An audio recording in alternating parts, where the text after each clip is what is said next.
반갑습니다. 더 반가운 것은 하나님의 말씀으로 우리가 모였기 때문에 더욱더 반갑습니다. 오늘은 우리가 지금까지 찾고 구했던 또 지금도 구하고 있는 것이 우리가 궁극적으로 예수님 재림하실 때에 예수님을 맞이하는 구원입니다. 예수님을 맞이하지 못하면 우리가 이 땅에 남아 있다면 우리는 구원을 얻지 못합니다. 이 땅에 남아 있는 모든 사람들은 다 소멸되고 멸망하기 때문입니다. 그렇기 때문에 예수님 재림하실 때에 우리는 반드시 예수님을 영접하는 자들이 되어야 합니다. 그것은 저절로 되지 않습니다. 모든 일에는 인과 응보가 있습니다. 좋은 나무에는 좋은 열매를 맺게 되어 있고 나쁜 나무에는 나쁜 열매를 맺게 되어 있습니다. 반드시 원인이 있지요. 원인 없는 결과는 없습니다. 그래서 우리의 삶은 매우 중요합니다.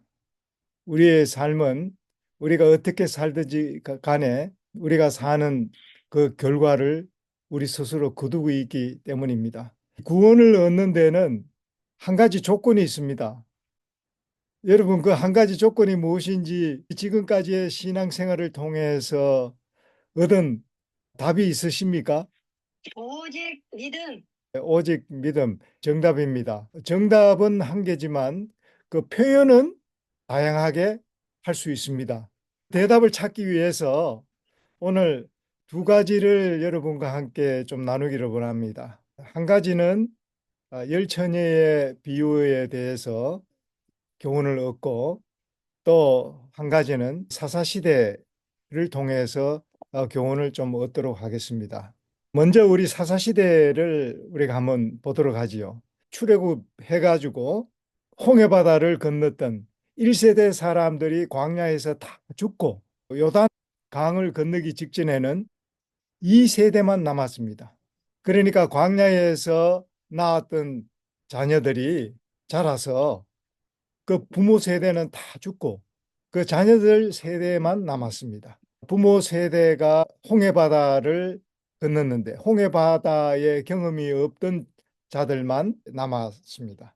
그들이 가나안 땅에 들어갔지요. 이 사사시대는 가나안 땅에 들어간 2세대가 다 죽고 난 다음에 일어난 사건입니다. 1세대 사람의 지도자는 누구였습니까? 당연히 모세였습니다.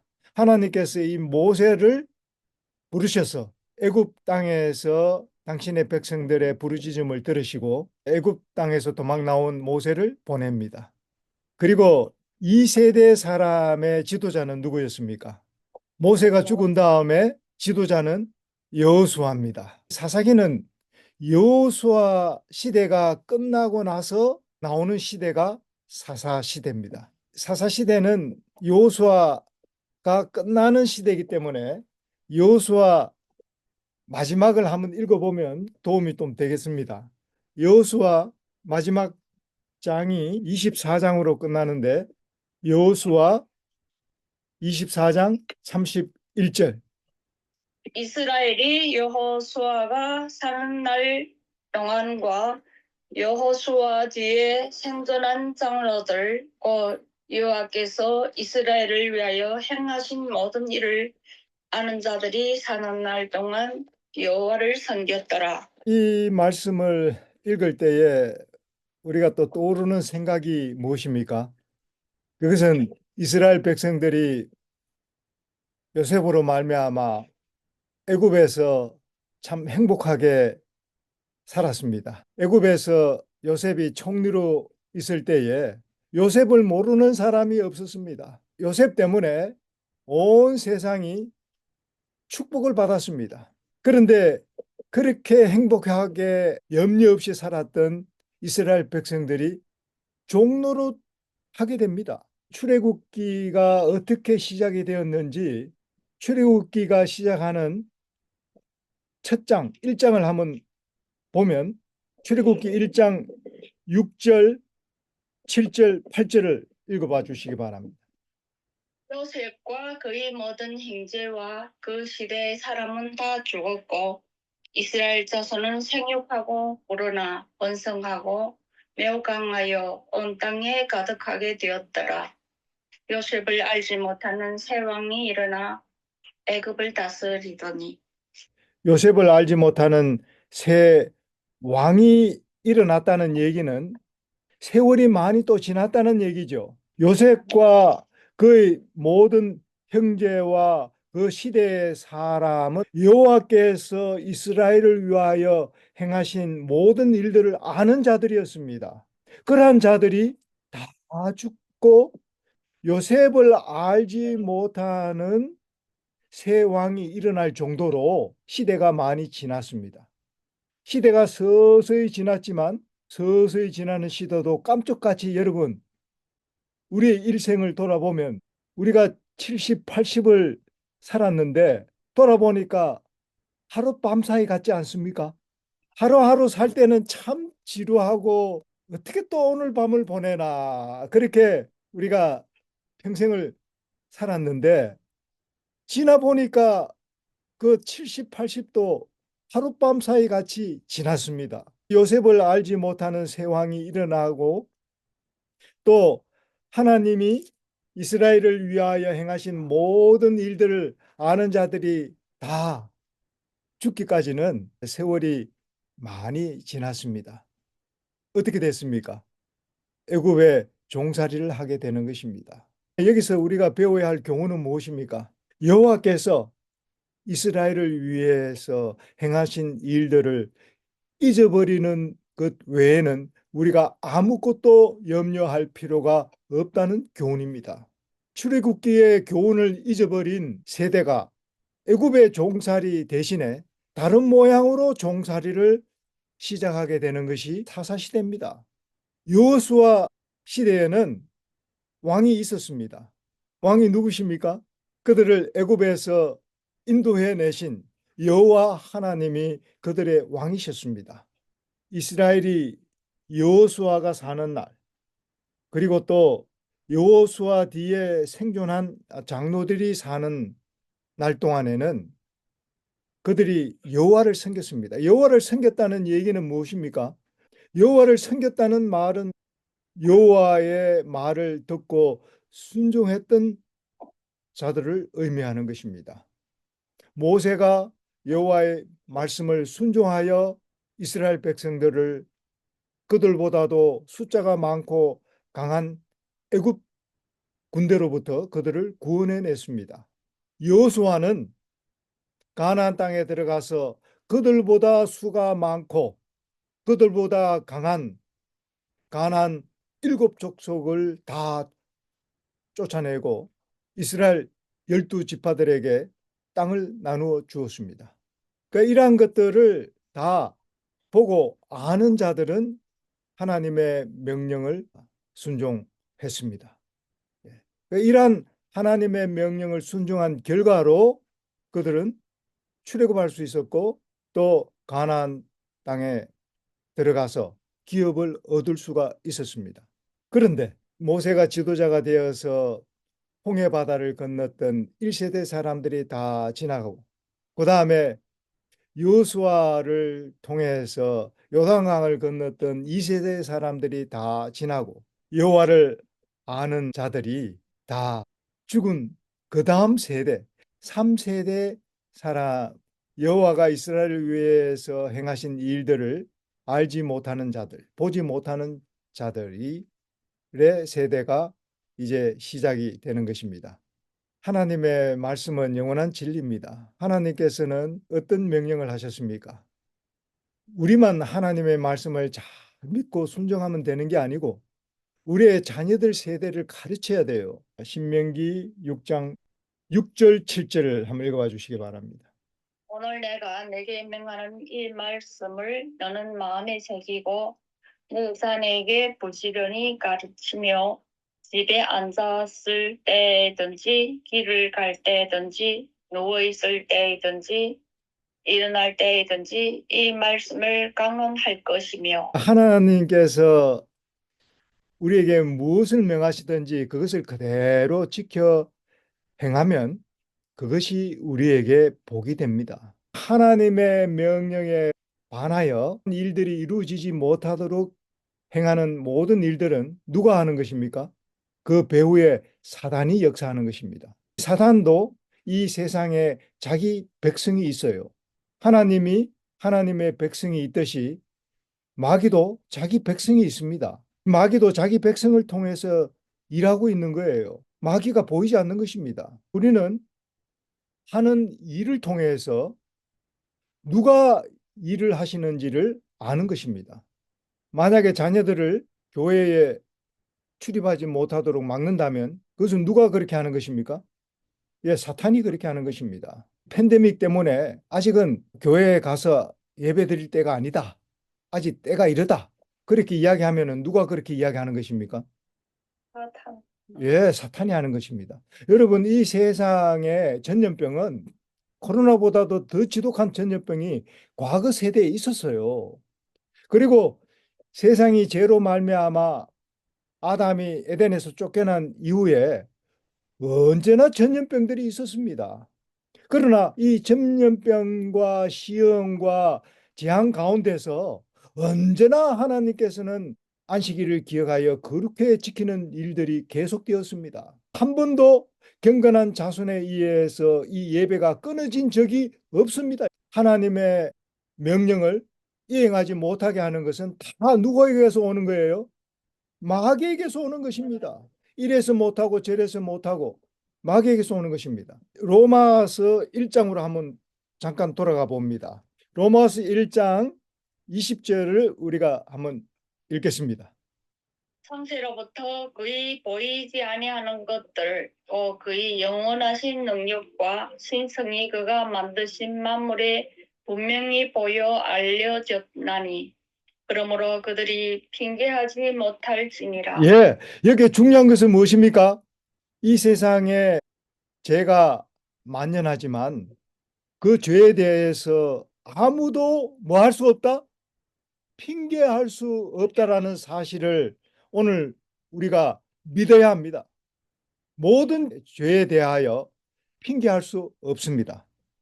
우리가 이 세상의 어떤 형편 가운데서도 우리는 하나님의 명령에 순종해야 할 의무가 있는 것입니다. 나머지는 다 하나님께서 알아서 하십니다.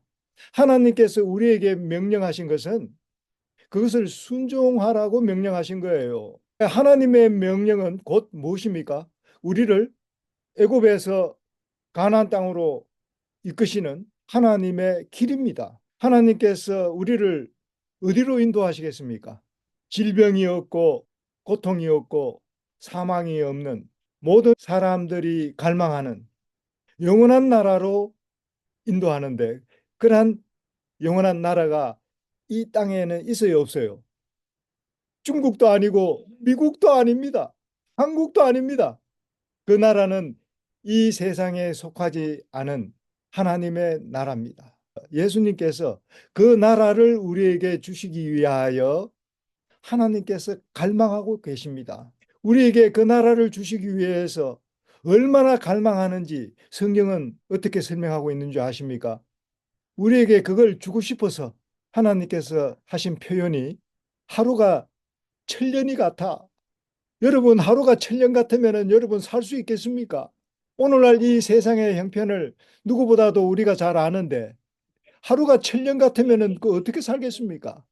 그러나 우리를 극진히 사랑하시고 우리를 포기하지 아니하시고 오늘도 우리를 사랑하셔서 이렇게 우리를 통해서 말씀하시는 하나님께서 하루가 천년같이 우리를 기다려 주시는 것입니다. 우리가 이러한 우리를 위해서 행하신 일을 알지 못한다면 그거보다도 더 큰 불행은 없습니다. 우리가 배우고 듣고 우리가 알 때에 우리에게는 희망이 있는 것입니다. 이러한 자를 통해서 하나님께서 일하시기 때문입니다. 하나님께서는 모세를 통해서 일하셨고 모세를 통해서 일하시는 하나님을 아는 장로들이 살아있을 동안에는 아무 문제가 없었습니다. 그들은 다 여호와를 섬겼습니다. 모세가 죽고 모세와 함께 일했던 장로들이 다 죽고 여호수아 세대에 와서도 하나님께서 여호수아와 함께 하셨고 또 여호수아 세대에 함께 일을 했던 장로들이 다 여호와가 어떻게 일을 하셨는지 다 본 자들이 살아있을 동안에는 그들이 여호와를 섬겼습니다. 하나님께서 어떻게 일하시는 것을 알지 못하는 세대가 일어날 때에 마귀가 역사하는 거예요. 그때는 하나님을 섬기지 못하고 또 다른 어려운 세대가 옵니다. 그러나 하나님께서는 이러한 선과 악의 대쟁투가 영원히 그렇게 계속되는 것이 아니고 공의로 심판할 날이 있겠다라고 말씀하시는 것입니다. 그것이 복음입니다. 심판이 없다면 복음이 아니에요. 세상이 영원한 세대를 통해서 계속해서 죽고 불의한 세상에서 죽음과 슬픔과 고통이 계속된다면 그것은 꺼지지 않는 지옥이지 무엇입니까? 하나님께서는 이 세상을 꺼지지 않는 지옥으로 만들지 않으시겠다는 것이 그것이 복음입니다. 지옥은 없어요. 지옥은 바로 우리가 살고 있는 이 죄의 세상, 사단이 내가 임금이다라고 주장하고 사단을 섬기게 하는 이 세상이 바로 지옥인 것입니다. 하나님께서는 이 세상에서 죄의 종로로 하는 우리들을 구원하시기 위하여 하나님의 아들을 이 땅에 보내주신 것입니다. 우리는 이 아들을 통해서 이제 마지막으로 이 세상에서 나와야 됩니다. 예수님께서 우리를 데리러 오시겠다고 약속하셨거든요. 예수님의 약속은 반드시 지킵니다. 중요한 것은 우리가 약속을 지켜야 합니다. 계약이라는 것은 상방의 약속이 이행됐을 때에 이루어지는 것이지 한쪽만 이루어져 갖고는 그 계약은 자동으로 파기되는 것입니다. 하나님의 약속은 반드시 지킵니다. 우리가 그 약속을 지켜야 돼요. 그것이 한 가지 조건입니다. 구원의 한 가지 조건입니다. 우리가 어떻게 해야 그 한 가지 조건을 지킬 수 있을까요?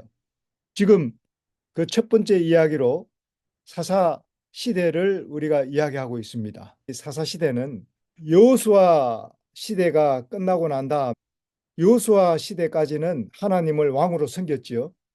그리고 사사 시대가 끝나면 여호와를 왕으로 섬기는 것이 아니고 열왕처럼 인간 왕을 세우는 왕정 시대가 시작이 됩니다. 그 왕정 시대가 시작되기 전까지가 사사 시대예요. 하나님을 섬기다가 하나님을 섬기지 않고 사람을 섬기는 시대가 시작이 되는 것입니다. 하나님께서 그것까지도 허락을 해 주셨습니다. 하나님께서 허락을 해 주신 것은 그것이 옳아서 허락을 해 주신 것이 아니고 이스라엘 백성들의 완고한 마음 때문에 하나님께서 허락해 주신 것입니다. 하나님께서 허락하지 아니해도 그들은 그렇게 할 겁니다. 하나님께서 그것을 아셔요. 그것이 완고한 마음입니다. 그래서 오늘날 성경의 진리가 확실함에도 불구하고 그것을 지키지 않는 것이 무엇입니까? 완고한 인간의 마음입니다.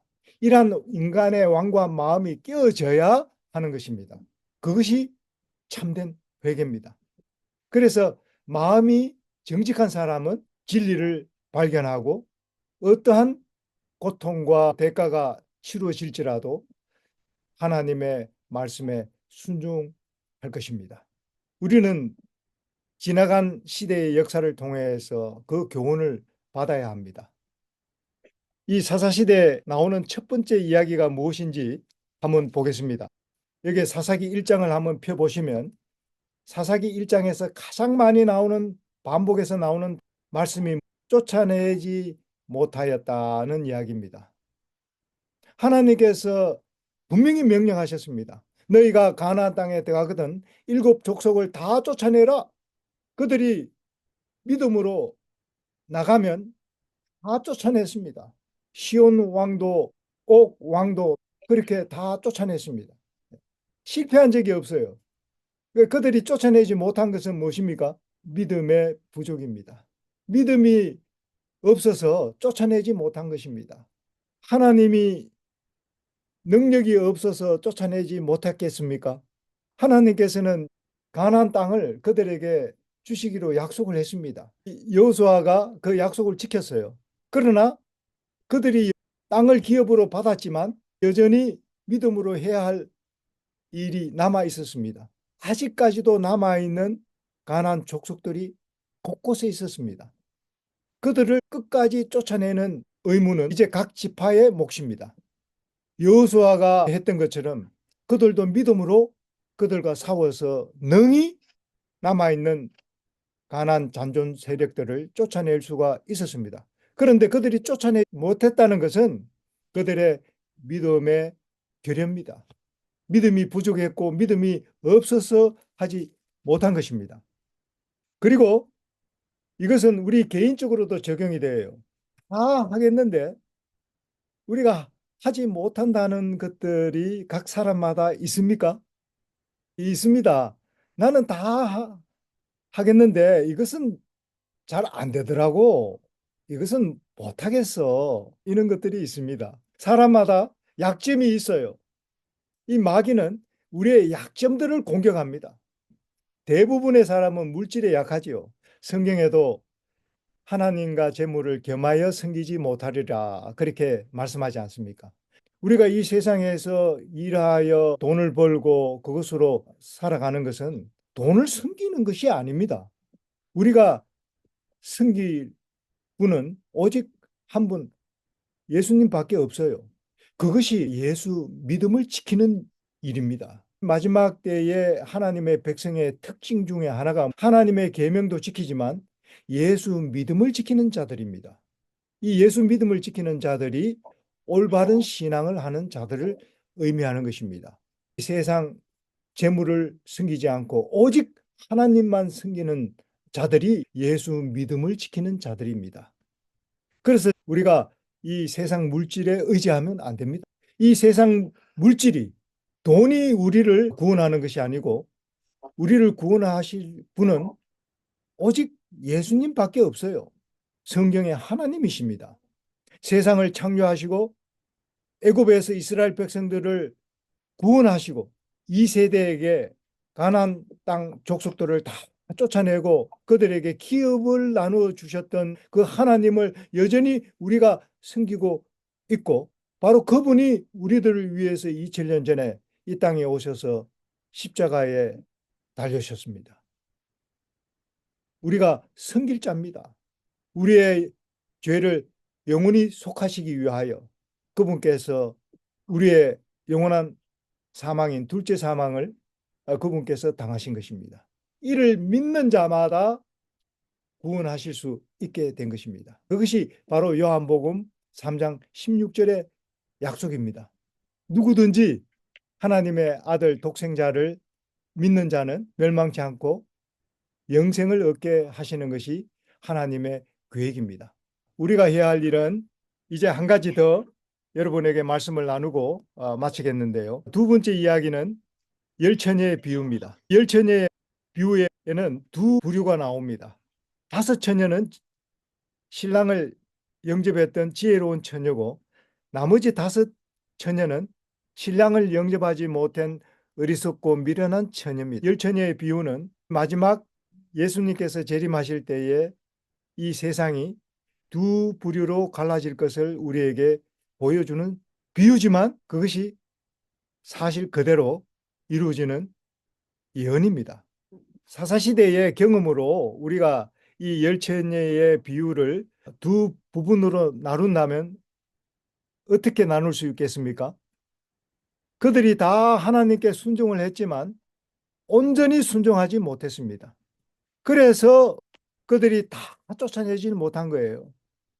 그들이 다 쫓아내지 못했기 때문에 그 남아있는 가나안 족속들로 말미암아 다시 이 점점 부패되기 시작한 것입니다. 죄는 누룩과 같아서 조그마한 누룩이 밀가루에 들어가면 그 온 밀가루를 부풀게 하지 않습니까? 이러한 그 죄의 성질이 있습니다. 그래서 하나님께서는 우리가 순종하되 온전히 순종하기를 원하시는 거예요. 우리가 회개하되 죄를 남김없이 다 회개하기를 원하시는 것입니다. 열처녀의 비유 가운데에서 하나님께서 우리에게 원하시는 것은 부분적인 순종이 아니고 전적인 순종을 원하세요. 다시 말해서 우리 안에 남아있는 우리에게 죄로 기울어지기 쉬운 나쁜 습관이 있다면 그것을 다 쫓아내기 위하여 우리는 열심으로 기도해야 합니다. 우리 모두에게는 약점이 있어요. 그 약점을 마귀는 집요하게 공격할 것입니다. 그러므로 우리 안에 남아있는 모든 가난 족속을 남김없이 쫓아내야 합니다. 그것이 우리가 살아있는 이유와 목적입니다. 하나님께서 아직까지 우리를 병들고 연약하지만 살려두신 목적은 무엇입니까? 아직까지 내게 회개하지 못한 죄가 있는가? 내게 무슨 연약한 약점이 있는가? 그것을 우리가 시인하고 주님, 나의 모든 연약하고 약한 점, 하나님께 영광을 돌리지 못했던 모든 약점들을 주님 보여주시고 알려주십시오. 저는 남김없이 이 모든 것들을 다 쫓아내기를 원합니다. 하나님의 은혜와 능력으로 쫓아내기를 원합니다. 우리가 이런 기도를 드려야 되겠죠. 우리가 하나님, 내가 이거 필요합니다. 이거 주세요. 저거 필요합니다. 저거 주세요. 이렇게 기도하기보다는 우리가 다른 고민을 좀 해야 된다 이 말입니다. 이스라엘의 실패를 통해서 사사시대를 통해서 우리가 이러한 교훈을 얻어야 되는 것이죠. 그래서 우리가 이 마지막 때에 이제 우리가 살아온 날들보다도 앞으로 살 날이 얼마 남지 않은 우리 세대에 우리에게 시급히 해결할 문제는 무엇입니까?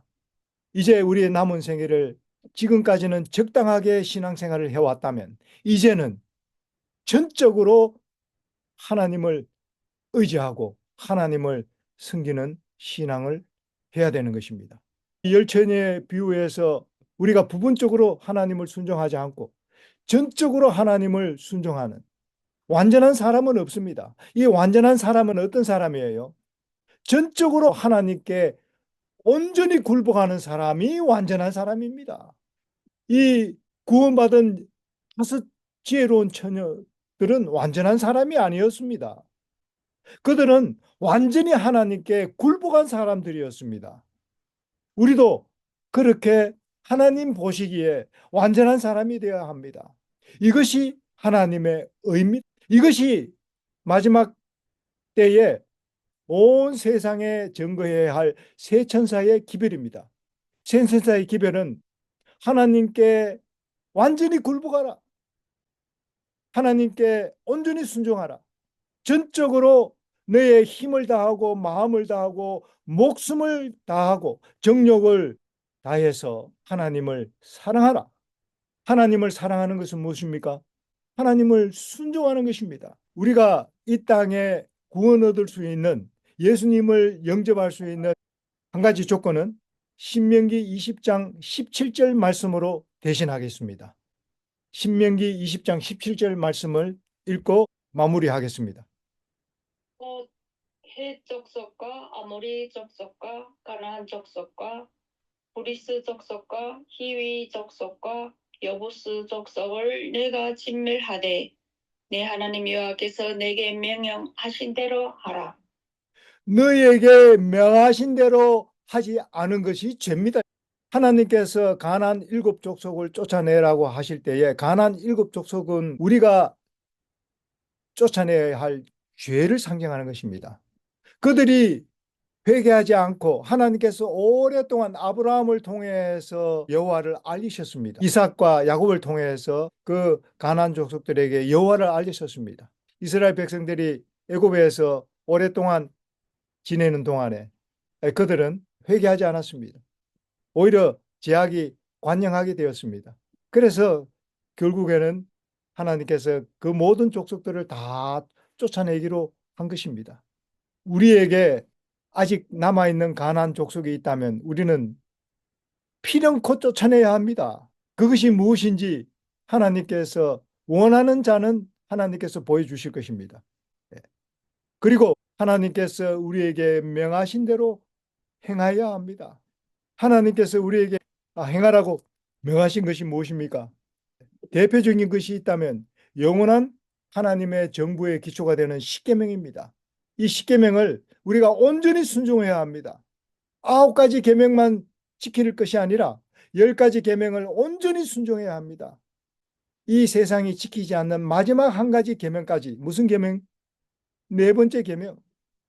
온 세상이 일요일을 성수하기 위하여 운동을 벌이고 있을 때에 하나님의 백성들은 영원한 진리를 가르쳐야 합니다. 그리고 창조주 하나님께 경배하도록 해야 합니다. 창조주 하나님께 경배하기 위해서 반드시 회복되어야 할 것은 하나님의 창조신앙입니다. 그것은 제7일 안식일을 제정하신 목적입니다. 안식일을 지키지 않고 창조주께 경배할 수 있는 사람은 아무도 없습니다. 그런데 일반 기독교는 안식일을 지키지 않아도, 회복하지 않아도 하나님을 섬길 수 있고 또 하나님께서 그들을 구원하시리라고 믿는 것은 복음이 아닌 것입니다. 그것은 소위 말해서 성경에 나오는 다른 복음입니다. 다른 복음을 쫓아가서는 안 되는 것입니다. 마음이 정직한 자는 다 하나님께 돌아올 것입니다. 우리가 하나님께 마음을 낮추게 되면 하나님께서 명하신 대로 행하게 됩니다. 예외가 없습니다. 온 세상에 복음을 전하는 사람들은 새 천사로 표상이 되었습니다. 하늘에 있는 천사들은 하나님께서 명하시면 즉각 순종하기 위하여 기다리는 자들이고 그것을 최고의 행복으로 삼는 사람들입니다. 그것이 기쁨이에요. 하늘의 기쁨입니다. 이 지상에서 또 구원받기 전에 하늘의 천사들과 같은 마음을 가지고 하나님을 섬기는 자들입니다.